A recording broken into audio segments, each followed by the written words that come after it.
네, 오늘 말씀 먼저 찾아볼까요? 마태복음 10장 29절로 31절입니다. 이렇게 찾아보도록 하겠습니다.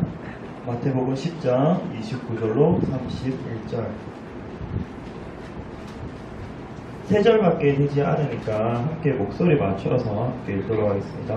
다 찾으셨죠? 자, 함께 읽을게요. 시작! 참새 두 마리가 한 소련에 들리지 않느냐. 그러나 너희 아버지께서 허락하지 아니하시며 그 하나도 강에 떨어지지 아니하리라. 너희에게는 머리끝까지 다 하신 바 되었나니 두려워하지 말라. 너희는 안식스보다 귀하리라. 아멘.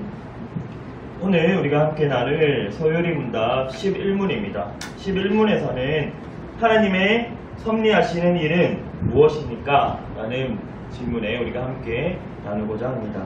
답이 무엇인가요? 한번 다시 목소리를 맞춰서 읽어볼까요? 시작! 하나님의 섭리하신 일은 지극히 거룩함과 지혜와 권능으로서 모든 피조물과 그 모든 행동을 보존하시며 통치하시는 일입니다. 네, 하나님의 섭리는 이런 것입니다.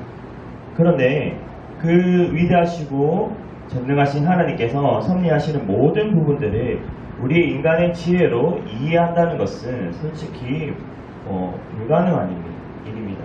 우리는 앞에 일도 모르고, 그리고 우리가 지금 여기서 여러분들이 저를 바라보고 있지만 밑에 1층에서 무엇을 하고 있을지 아무것도 알 수 없듯이 우리는 하나님의 그 섭리를 완전하게, 섭리가 무엇이다 이렇게 정의하기에는 힘든 부분이 있습니다. 그렇지만 오늘 소요리 문답에서 말하듯이 우리가 함께 11문에 대해서 함께 나눠보고자 합니다. 네. 자, 첫째로 창조주 하나님께서는 만물을 지으셨어요. 지금까지 우리가 배웠던 것처럼 만물을 지으시고 그 만물을 어떻게 하신다고 하시죠? 지금 보존하신대요. 보존하시는 것뿐만 아니라 그것을 다스리십니다. 그리고 자기의 의사를 가지고 무엇을 행하는 피조물, 곧 사람의 행동 또한 어떻게 하실까요? 다스리십니다. 그리고 우리가 여기서 말하는 것처럼 행동을 보존한다는 것은요, 어떤 의미를 가지고 있냐면 그 행동을 일일이 기록하고 그 행동을 이렇게 기록해둔다는 의미가 아니라 창조물을 보존하시고 이 창조물과 모든 행동을 통치하고 계신다는 뜻입니다. 그러니까 하나님께서는 사람을 보존도 하시고 그 행동을 다스리기도 하신다는 뜻이죠. 그래서 우리가 섭리를 말할 때는 하나님께서 만물을 지으신 목적 위에서 보존도 하시고 뭐도 하신다? 다스리기도 하신다. 이것을 우리가 섭리라고 말합니다. 계속해서 창조의 목적대로 섭리하셔서 그 목적을 어떻게 하실까요? 하나님께서는 계속해서 이루어 가십니다. 둘째로 여기 지혜라는 것이 있습니다. 지혜는 무엇일까요? 여러분들이 평소에 생각하는 그 지혜보다 어떠한 의미를 갖고 있냐면요, 어떠한 목적을 이룰 수 있는 지식을 말하고 있습니다. 지금 여기에서는. 그래서 하나님께서는 섭리로서 흠 없이 거룩하게 어떻게 하실 수 있는 거예요? 흥이 창조의 목적을 성취하시면서 이루어 가실 수 있는 그 지혜를 말씀하고 있습니다. 자, 하나님의 섭리는 지극히 거룩함과 지혜와 권능으로서 모든 피조물과 그 모든 행동을 뭐 한다고요? 보존하고 통치하는 일입니다. 그것이 무엇이라고요? 섭리요. 계속해서 반복하고 있죠. 주식 교육입니다. 자, 사람의 지혜로 그것을 우리는 다 헤아릴 수 있다고요? 없어요. 우리는 앞일도 잘 모르기 때문에 절대 하나님의 그 섭리를 우리가 이해할 수도 없고 어떻게 우리가 받아들일 수는 없죠. 모든 것을 알 수는 없습니다. 그렇지만 우리가 하나님의 섭리에 대해서 확실하게 알고 말할 수 있는 것은 모든 섭리를 하시는 하나님께서 친히 우리에게 뭐 하셨을 때 알 수 있을까요? 뭐 하실 때 알 수 있을까요? 제가 늘 말했던 부분들입니다. 하나님께서 우리에게 나타나시지 않다면 계시하지 않고 일반 계시나 특별 계시로 우리에게 그분이 스스로 우리에게 드러내시지 않는다면요, 여러분들은 그분을 알 수 있나요? 자, 아무것도 없는 개념, 이라고 이야기할 때도 제가 아무것도 없는 개념이라는 그 의미가 있잖아요. 이 의미조차 없을 때 우리는 그것을 알 수 있을까요? 없습니다. 제가 계속해서 말했죠. 그런데 하나님께서는 이스라엘 백성들에게 자신을 드러내듯이 우리에게 계속 드러내셨죠. 그래서 섭리 또한 하나님께서 드러내신 부분을 통해서 우리가 알아갈 수 있는데, 자, 여러분, 하나님의 섭리를 알기 위해서 여러분들은 어떻게 알 수 있을까요? 어떻게 알 수 있을까요? 정미세, 자, 하나님의 섭리를 알기 위해서 어떻게 알 수 있습니까? 무엇을 바라보면 알 수 있을까요? 성경. 네? 성경 말씀. 성경 말씀, 네, 성경 말씀을 보면 지금까지 이스라엘 백성들의 역사와 하나님께서 피조물과 관계 속에서 그러한 모든 모습을 보면 우리가 하나님께서 이렇게 섭리하셨구나 라고 할 수 있습니다. 자, 여기 힌트를 얻어서 혜진아, 그러면 우리의 삶 속에서는 하나님의 섭리가 있는지 없는지 어떻게 알 수 있을까? 자, 제가 힌트를 줬어요. 정민 선생님이 말했던 그 성경이라고 말했을 때 성경 안에서 이러한 것을 보면 우리가 알 수 있어요. 그렇다면 혜진이는 어떻게 알 수 있어요? 자, 혜진이가 살아왔던 모든 삶 속에서 과거를 돌아보면 그때는 이해가 가지 않았지만 이러한 부분들이 이렇게 연결이 되고 그래서 하나님의 뜻이 이렇게 드러나는구나 하면서 알 수 있는 듯이 하나님의 섭리를 무엇을 보면 알 수 있냐면 우리의 지나온 세월을 통해서 그것을 그때 당시에는 도대체 이게 무엇일까? 예를 들어서 제가 음대를 가고 싶었는데 갑자기 말도 안 되게 과학적으로 갔어요. 전혀 다른 개념입니다. 그랬을 때 뭐야, 그 당시에는 이렇지만 나중에 하나 사건이 모아지면서 이것이 하나님의 뜻을 이루기 위해서 하나님께서 만들어 가시는구나 라는 그러한 부분들을 통해서 우리가 하나님의 섭리를 조금이라도 알아갈 수 있는 것이죠. 어쨌든 하나님의 섭리의 개념에 대한 것은 이 부분이지만 우리가 삶 속에서 어떻게 적용하고 이 하나님의 섭리를 어떻게 알 수 있을까라는 부분입니다. 제가 말하고 있는 것은. 하지만 너무나도 이 하나님의 섭리에 대해서 우리가 쉽게 말할 수는 없어요. 그것을 교회나 많은 신학자들이나 이 부분들을 통해서 정의하기 위해서 쉽게 말하고 우리가 친구들끼리 있는 관계 속에서도 신앙인들, 성도 관계 안에서 이래서 이것이 하나님의 섭리였다. 이게 하나님의 섭리였어. 이렇게 이야기를 했지만 말하고 나누었지만 언젠간 시간이 지나보면 그것이 그냥 아니었었던 부분도 있을 수도 있습니다. 그랬듯이 우리가 그렇다면 성경을 말씀하셨으니까 성경의 인물을 통해서 하나님의 섭리를 한번 생각해 보도록 하겠습니다. 성경의 많은 인물들을 통해서 하나님의 섭리가 있지만 그 중에서 여러분들이 제일 잘 알 것 같은 한 인물을 데리고 올게요. 누굴 데리고 올까요? 요셉이에요. 자, 요셉의 그 삶을 한번 돌아봅시다. 자, 요셉이 처음에 막내 아들로 태어나서, 막내 아들 아니죠? 어쨌든 태어나서 굉장히 사랑을 받고 컸죠. 그래서 그 사랑을 받고 컸는 것 때문에 누구에게 미움을 받았나요? 형제들에게 미움을 받았어요.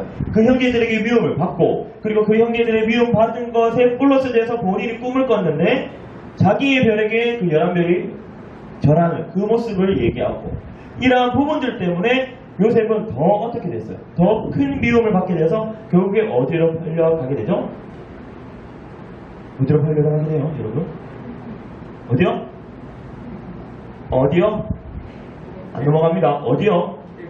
그렇죠. 팔려가게 됩니다. 그리고 보디발에 거기 이제 시중을 들게 되죠. 그런데 이 모든 가운데서 우리가 한 가지 살펴보아야 될 것이 있어요.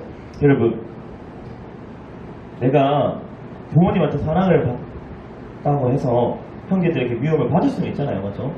그렇다고 그렇게까지 미움을 받고, 내가 꿈 얘기를 했다 해서 그렇게까지 미움을 받고, 이러한 모든 부분들 안에서 여러분들은 이해가 가십니까? 요셉의 삶에 이해가 가시나요? 그리고 요셉이 팔려가고 그곳에서 또 누명을 쓰고 감옥에 가고 그 모든 부분들이 여러분들은 이해 가시나요? 솔직히 우리 입장에서 봤을 때 요셉의 모든 사건을 우리가 알고 있기 때문에 그래도 요셉이 나중에 총리가 되고 애굽의 거의 2인자가 되고 이러한 부분들을 통해서 그래도 우리가 이렇게 긍정적으로 생각할 수 있지만 당장이 그 일 속에서 우리가 생각해서 보았을 때 요셉의 그 삶은 어떻습니까? 전혀 이해가 가지 않습니다. 지금 우리로 말하자면 나쁜 일이 겹치고 엎어지니 또 엎어지고 또 엎어지고 또 엎어진 격이에요. 그렇지만 그 속에서 요셉은 끝까지 마음을 지키고 최선을 다해서 살아갔습니다. 여러분, 그런데 한 가지 생각해 보아야 할 것이 있습니다. 자, 요셉이 처음에 보디발의 집에 갔죠. 근데 보디발이 누구입니까? 누구예요? 좀 크게 얘기해도 돼요. 장군이죠. 자, 장군이에요. 왜 하필이면 장군 집에 갔습니까? 제가 억지로 이으려고 하는 건 아닙니다. 왜 하필이면 장군 집에 가죠?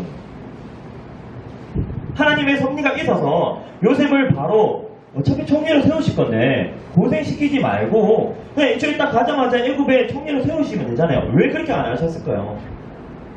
왜요? 우선 장군집에 갔습니다. 장군집에 가면 그 장군집에서 무엇을 얻을 수 있을까요, 여러분? 애굽에 대한 모든 군사적인 것을 알 수 있죠. 자, 두 번째, 감옥에 갔어요. 그 감옥은 일반 우리 평민들이 가는 감옥인가요? 아니에요. 술관원, 그러니까 왕의 옆에 있는 묘사들이 가는 그러한 감옥이었어요. 그럼 그곳에서 요셉이 또 있으면서 계속해서 무엇을 들었을까요? 애굽에 대한 이야기를 듣고 그렇게 점점 요셉은 애굽에 대한 그러한 지식과 그러한 것들이 점점 쌓였어요. 그리고 요셉이 나왔을 때, 총리를 딱 일어났을 때 그의 나이가 딱 애굽의 애굽에서 어떤 간직을 주는 그 나이에 딱 나왔어요. 자, 이 모든 부분들을 보면요, 지금에 와서 우리가 얘기할 때 하나님께서 어떠한 뜻이 있겠구나라고 생각했었죠. 왜냐하면 총리를 바로 요셉이 데리고 오자마자 총리를 세웠으면, 여러분, 자, 여기 있는 모든 분들을 제가 그렇다면 오늘 대한민국의 총리를 세워드리겠습니다. 자, 여러분들 이걸 가실 수 있을까요? 없죠. 훈련시킨 과정입니다. 하나님께서 쓰시기 위해서 그 모든 부분들을 맞춰가시는 부분들이었어요. 자, 이렇듯 우리가 성경 속에서 요셉의 삶만 돌아보아도 그 당시에 딱딱 행해지는 사건만 보면 이거 뭐야 할 수 있지만, 결과적으로 모든 부분들을 통해서 보면 이것이 하나님께서 무엇을 하시기 위해서 요셉의 삶을 통하여 이끌으셨다. 무엇을 통해서 이끌으셨습니까? 요셉을 왜 애굽에 보내셨을까요? 왜요? 왜 보내셨어요? 왜요? 자, 기근이 와가지고 많은 곳에서 음식이 없고 먹을 것이 없었습니다. 그때 70명이 내려가죠, 애굽으로. 누구의 가족이 내려갑니까? 그렇죠. 그것을 하나님께서 염두해 주시고 요셉을 미리 보내시고 그곳에서 만드신 거죠. 이 모든 것들이 우리가 보았을 때 무엇이라고 얘기하죠? 하나님의 섭리구나. 자, 하나님의 섭리는 이겁니다. 그렇지만 우리가 삶에서 보았을 때, 성경에서 보았을 때 이러한 것을 보고 하나님의 섭리구나 라고 말합니다. 그런데요, 이 하나님의 섭리라는 것은요, 하나님의 백성들이 하나님의 뜻을 따라 살 때 차근차근 한 가지씩 모여서 우리가 깨달아지는 것인데요. 이러한 부분을 좀 빨리 깨닫는 사람도 있고 늦게 깨닫는 사람도 있겠지만, 중요한 것은요, 예를 들어서 하나님을 믿지 않는 사람들에게는 요셉의 이러한 삶을 보면 어떻게 느껴질까요? 우리가 보았을 때 요셉의 삶이 하나님의 섭리 가운데 있었구나. 이스라엘 백성들을 구원하고 그들을 더욱더 성장시키기 위해서 하나님께서 미리 섭리하시는 부분들을 통해서 이끌어 가시는구나 라고 볼 수 있지만, 믿지 않는 사람들은 그것을 보고 무엇이라고 얘기할까요? 무엇이라고 얘기해요? 하나님과 관계를 맺지 않고 하나님 없이 사는 사람들이 있잖아요. 그 사람들에게 하나님의 섭리를, 하나님의 그 큰 섭리가 옆에서 이루어져도 그 사람들은 몰라요. 하나님의 섭리를 깨닫는 지혜가 그들에게는 없고 우리에게만 있습니다. 하나님을 사랑하고 하나님의 섭리를 우리에게만. 그렇다면 그들에게는 단지 그것은 무엇일까요? 여러분들 자주 사용하지 않나요? 그렇죠, 우연이죠. 그냥 우연이라고 얘기하잖아요, 우리는. 지나가다 5,000원 딱 주었어요. 5천원 너무 작네요. 한 5만원 할게요. 자, 5만원 딱 찍었어요. 그럼 여러분 딱 찍자마자 우리가 딱 놓고 뭐예요? 아, 오늘 좋다. 이렇게 얘기하죠. 아, 그러세요? 그런 것처럼 많은 그러한 기묘한 사건들이 벌어지고 우리가 알 수 없는 어떠한 부분들 안에서 이러한 것들이 이루어질 때 우리는 하나님을 알지 못하는 자들은 이것을 우연이라고 얘기합니다. 그리고 운이라고 얘기합니다. 그리고 연말이 되고 다시 새해가 올 때 뭐하죠? 전부 다 뭐 인사를 하는데 운수 대통 뭐 이런 얘기 하잖아요. 그런 부분들이 다 믿지 않는 자들 안에서 이루어지는 겁니다. 하지만 우리는 무엇이라고요? 그 모든 것들이 하나님의 섭리 가운데 있다. 그렇게 얘기할 수 있는 부분이죠. 자, 하나님을 떠난 사람, 마음에 하나님이 없는 사람들은 자, 운수 대통, 뭐 여행 대박, 뭐 이런 등등의 단어를 사용하면서 살아가요. 그런데 그들이 잘 안 되면 뭐 철학상 이런 곳에 가서 어떨 때는 뭐 결정론에 빠지기도 하고 많은 부분들에 뭐 문제가 있을 수도 있습니다. 여러분, 진이 4대 천명이라는 말을 알고 계십니까? 자, 이 말이 무엇이냐면요. 사람이 할 수 있는 최선을 다한 후에는 뭐예요? 천명이라면 하늘의 뜻을 기다린다라는 말이거든요. 자, 이러한 부분들 속에서도 우리는 많은 사람들이 이러한 말을 쓰고 이러한 부분들 속에서도 하나님을 계시지 않다라는 말을 하면서 자신들이 최선을 다하며 모든 것은 그냥 운에 있다. 운에 있다라고 말하는 것이 그 믿지 않는 사람들의 삶입니다. 그런데 요셉의 인생을 보면 자기가 할 일을 다 했어요. 요셉은 어디 어떤 곳에 가든지 인정을 받았고 최선을 다한 그곳에서 그 인생 전체적으로 보면 하나님을 믿는 태도가 그에게는 있었습니다. 우리도 마찬가지로 우리가 삶을 살아갈 때 하나님을 믿고 하나님 앞에 순종하며 살아가고 있잖아요. 그래서 하나님께서는 우리의 삶을 이끌어 가시고 우리의 모든 것을 붙잡으시고 뭐 하신다? 보존하시고 우리의 행동과 우리의 모든 것을 어떻게 하시냐면 통치하신다는 겁니다. 그것이 하나님의 섭리고요. 그리고 하나님께서 우리를 이렇게 딱 창조하시고 만들어 놓으시고 그냥 내팽겨 두시지 않는다는 거죠. 자, 오늘 본문 말고 다른 로마서 8장 28절 한번 찾아볼까요? 한번 찾아보겠습니다. 하나님의 섭리에 대한 또 다른 구절. 로마서 8장 28절.